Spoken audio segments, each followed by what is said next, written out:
سلام دوستان عزیزم، به کانال تایموجی خوش آمدید و به یک ویدیوی جدید. دوستان امروز قراره بریم دوچرخه سواری.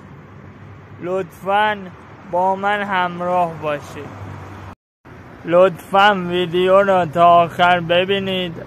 اگر دوست داشتید لایک کنید، کانال من را سابسکرایب کنید و دمتون گرم برای حمایتاتون.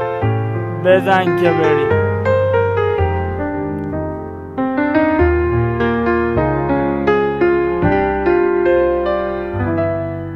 推着轿车，徐徐前行，深夜散步微风中，拿着桌什么，路上迎烟细雨，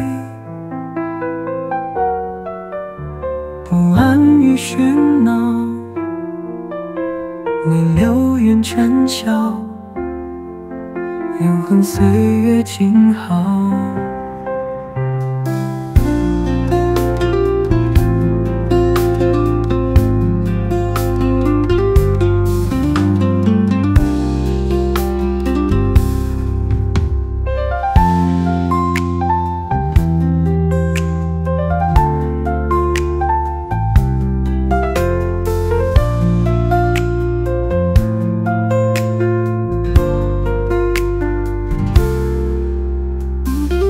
不安与喧闹，你留远尘嚣，永恒岁月静好。